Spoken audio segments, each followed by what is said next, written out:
When you wake up, have a tea or coffee cup and make a dash to catch the local train. And then you besiege, salute and be discreet, and be content with your supper. This poem, written in a novel form and describing the life of an apprehensive middle class, is by B.S. Mardekar. Today, in the 33rd episode of Granthayatra, we are going to discuss Mardekar's collection of poetry called A Few Poems. A warm welcome to all viewers. Bal Sitaram Mardekar is considered the pioneer of the modern Marathi poetry. He discarded the traditional poetic norms and imagery and created a new style of poetry that did not conform to any set frame. Mardekar completed his schooling at Dhule in the Khandesh region of Maharashtra and got his bachelor's degree from Fergusson College in Pune. He then went to London to attempt for ICS. There, he studied the literature of English writers and poets such as James Joyce, Virginia Woolf, and T.S. Eliot. After returning to India, he initially worked as an associate editor at the Times of India and later taught in several colleges as a lecturer. He finally joined the All India Radio, where he spent the rest of his career. Mardekar's first collection of poetry, called Shishiragam, or The Advent of Winter, was published in 1939. The poems in this collection were influenced by Balkavi, Madhav Julian, and Govindagraj. Then, in 1947, he published the collection Kahi Kavita and jolted the sensibilities of the readers. This was a period immediately after the Second World War. Along with the material world, human values and emotions had been totally destroyed. Human life had become very cheap. When describing this state of affairs, Mardekar says, "Sprouting of love or some nascent beauty? Where do I look for? All around, heaps of corpses, machines belching fire and bullets like pollen, warplane strikes and ruined cantons, pools of blood, a disabled shriek. The fighter risks his life following the command. Whose? Why? For the hunger in his belly." The soldier fighting in this war is fighting for food, but it is the politicians who are responsible for the war. Butter of influence on the bread of clout, toasted on the bonfire of human rights. Why did you give us this hunger, my lord? I am restless and robbed of shelter. But the sad part is that it is the common man who has elevated such heartless leaders to power. Those who send you to death have neither love nor tears, but we are like a flock of sheep and make them leaders. On the one hand, Mardekar expresses the play of politics by those who are hungry for power, and on the other, he picturizes the sufferings of the common man. Every Tom, Dick and Harry becomes a leader in a hurry. They make tall promises many, but cannot control chaos any. Those who call themselves leaders deceive us in the hour of need. Knife in the back and dart in the chest, that's the plight of you and me. In another poem he says, "Power backs money with greed on the lips, and simple folks are doomed for starvation." In his poetry, Mardekar boldly picturized the reality of an economy destroyed by the war, high inflation, and the extortion faced by the common man. Dead rats in the wet drum, necks limp, not screwed, lips touching lips but shorn of desire. The poor chaps lived in rat holes and died in the drum with a hiccup. The days filled with grey eyes and washed every part of body. They must live and they must die. Mardekar's poetry depicts human life devoid of meaning. He compares the hard and hopeless life of a common man to dead rats in a drum. Mardekar was a poet with an active intelligence. In his poems, he underlined the contradiction between the achievements and failings of human civilization. On the one hand, man's intellect had soared to a height where he could split the atom, while on the other hand, thousands of people endured perpetual hunger for want of food. Train your telescopes at the sky and split the heaps of atoms. Who cares if we are ravenous, starving? Mardekar achieved dramatic results by marrying the traditional imagery and symbols to new ideas, by matching old ideas with the age of industrialization, by deliberately splitting words or by mixing Marathi and English words and creating mixed phrases. Look at these lines. Through the infinite universe spinning round and round, the tiresome string of planets the sun tosses around. While using the grand and dazzling imagery of sun and the infinite universe, he calls the planets in the solar system a tiresome string and gives the readers an experience of the magnificent and the insignificant aspects of life at the same time. His poems explore the new dimensions of meaning and expression created by uniting the new and the old. On the brink of achievement, we lost the pearls of our youth, just as the scarecrows die living on the field. Blabber, blabber, my clever love, and hail the merciful Lord. Scarecrow of the tribal girl sat composing the elephant pink. Drop by drop the worms came and sang Tummy's praise in a den. Blabber, blabber, my clever love, and hail the merciful Lord. Lines such as these reveal the depressing contemporary reality and the human mind struggling to find solace in old customs. At times, his poems reveal the worthlessness of life. Some lose idea in scanty life like wrong number in the telephone ring. Not a single wholesome emotion, a horrid reply to the greeting. The longing for life despite the whirring around, no deaths either, as if mocked by death's lord. His famous poem To the Platform similarly depicts the despair in life. The train comes and the train goes, here she comes, but the signal clears and there she goes. Oh, brother platform! Your mountain courage is true to the core, they trampled you and walked some more. Brother platform, the train comes, the train goes, here she comes, but the signal clears and there she goes. Even while composing an honest commentary on the contemporary reality, Mardekar is not untouched by the beauty of nature. His verse then turns equally charming. Like the innocent charm of an expectant mother emerging from the shower, arrives the winter dawn illuminating the Mumbai harbour. But at times he sees a reflection of the harsh reality and human suffering in nature. The night is punctured by the lamps, yet someone pumps the darkness. Though I go mad with laughter, the tears bark sharply after. The poet is aware of the limitations experienced by those whose lives are ruled by set parameters.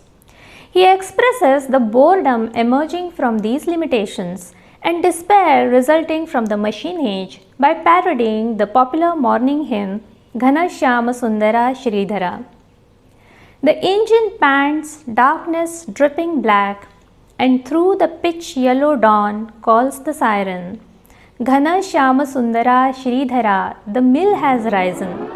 Hurry up and wake up, for you have the day shift.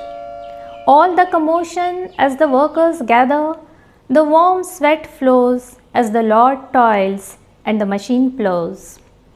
Water anywhere finally joins the sea, spoils of all wheels spinning join the owner's kitty. Mardekar's language and the style of his poetry is point blank. He wanted to invigorate his readers with the use of bold language. As a result, he was accused of profanity. But his intention in using such language was to starkly depict the pettiness, the mediocrity, and devastation in human life. At the same time, he had deep faith in the enduring values in human life. See how he describes motherhood in a simple yet sublime manner. Such girlish attitude until yesterday, such wind under your feet until yesterday. Stay and let me bow down on your feet, O mother of tomorrow. Or in another poem he says, how pleasant is your smile as you carry this little orb in your belly. How your complete absorption gives form to this shapeless entity. At times, readers can also sense a longing for a spiritual touch or an attraction of the mysterious unknown in Mardhekar's poetry. The spine of stillness is broken with the sound of Pali. With a longing for the Buddha in stone, someone utters Dhammam Saranam. There are pyres stacked one over the other, and the living hope lies supine. The king of Gaya descends. He is relieved, say the living. Mardhekar's inspiration in writing poetry was a desire that the readers will realize the gravity of the reality, and that would lead to mankind's progress towards the auspicious and enduring values in life. He says, "It adds up to zero, deduct the awareness of injustice, divide with the dearth of humanity, and multiply with arrogance. Tell me the answer. Is it still a zero? Then carry the flags of anger to the horizon." Mardhekar used the traditional meters of Marathi poetry such as Abhanga and Ovi when writing his humanity-stimulating poetry. As a result, on the one hand, his poetry relates directly to the tradition of saint poetry in Maharashtra, while on the other, he highlights the helplessness of the present. My Abhanga, my Ovi, weave a tale so mean, like a train sliding down the rail without an engine. The saints are leaders of words, the saints are commanders of meaning, me the servant of words, me the asinine.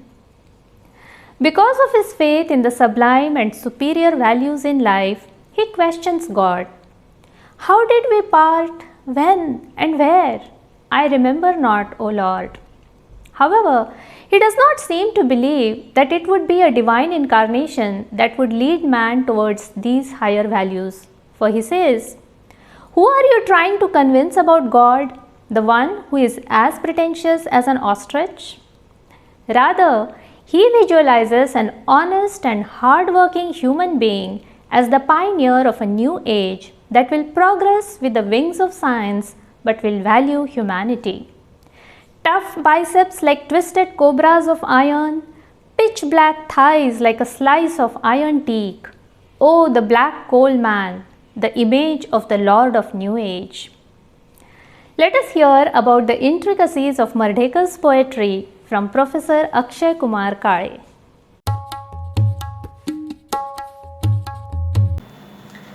शिशिरागमातील काही अपवादभूत कवितांमधून नवतेच्या खुणा दिसत असल्या तरी ज्या वाङ्मयीन विद्रोहानं मर्ढेकरांची कविता झळाळून उठली तिची सुरुवात काही कवितातूनच झाली. विशेषतः पिपात मेले ओल्या उंदीर ही त्यांची कविता अभिरुचीच्या ऑक्टोबर-नोव्हेंबर 46च्या अंकात प्रकाशित झाली आणि समकालीन मराठी रसिक वर्गात चांगलीच खळबळ उडाली. सप्टेंबर 46मध्ये लिहिलेल्या वाङ्मय आणि सौंदर्यशास्त्र या लेखात शब्दांचं महात्म्य वर्णन करताना शब्द परमाणूंनी वाङ्मयाचं क्षेत्र हादरवून सोडण्याची कल्पना त्यांनी केली व प्रत्यक्षात अभिरुचीतून पिपात मेले ओले उंदीर हा अनुभवून टाकून खरोखरच अवघे मराठी वाङ्मयाचे क्षेत्र हादरवून सोडले.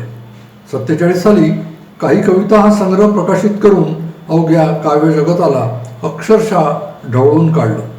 द ग गोडसे यांनी काढलेलं या संग्रहाचं मुखपृष्ठ देखील फार विलक्षण होतं आणि ते चर्चेचा विषय ठरलं होतं. काव्याच्या अलौकिक जगातली ही बंडखोरी, हे वादळ वस्तुतः त्या जगापुरतंच सीमित राहायला हवं होतं, पण तसं ते राहिलं नाही. लौकिकाच्या प्रदेशात ते वेगानं भोंगावलं. प्रचंड प्रतिकूल टीका, अश्लीलतेचा खटला, हितसंबंधियांकडून झालेली छळणूक, मानखंडना अशा अग्निदिव्याला मर्ढेकरांना व त्यांच्या नवकवितेला तोंड द्यावं लागलं. मर्ढेकरांची कविता पहिल्या सम्राट, चेष्टेचा, उपहासाचा, न्यायालयीन कामकाजात चिरफाडीचा विषय झाली. काही जण या अरिष्टानं भांबावले तर काहींनी आपल्या आंधळ्या टीकेचं भक्ष बनवून तिला नामशेष करण्याचा अगदी चंगच बांधला. तथाकथित रसिकांना पूर्वीपासून चाखलेला तोच तो काव्यरस प्राशन न करता आल्यामुळे त्यांनीही या कवितेकडे पाहून आपली नाके मुरडली. वस्तुतः काव्यशास्त्राच्या संकेताबरोबर विद्रोही वृत्तीच्या कवीचं काव्य निर्माण होत नाही. उलट अशा निर्बंधांची ऐशी करणाऱ्या त्याच्या काव्यावरून काव्यशास्त्राचे नवे संकेत तयार होतात. मर्ढेकर असे भाग्य लाभलेल्या कवींपैकी एक असले तरी त्यांचे अलौकिक कार्य लक्षात न आल्यानं त्या काळी टीकेचा गदारोळ उठला. वैफल्यग्रस्त, निराशावादी, जीवनविरोधी, अश्लील, पावित्र्य विडंबनात्मक, विरूप, क्षणवादी, तुच्छतावादी, सबजूटवादी अशा शेलक्या विशेषणांनी तिची संभावना करण्यात आली.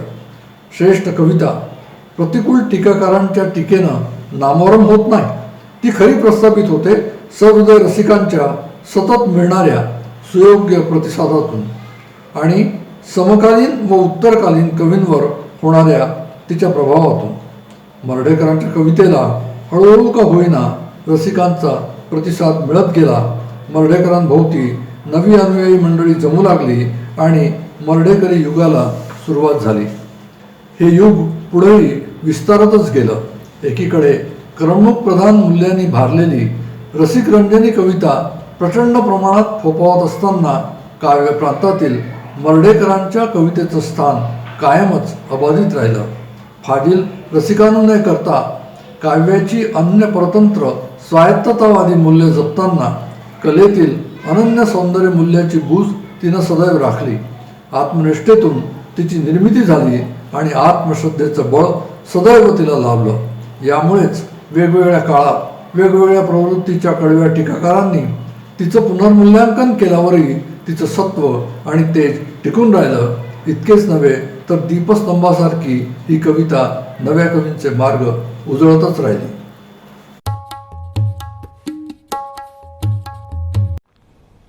So, will you read this poetry of new form and new meaning? The link to its digital version is provided in the description of this video. Next week, let's look forward to meeting a poet who had a natural gift of creating lyrics. Until then, keep reading.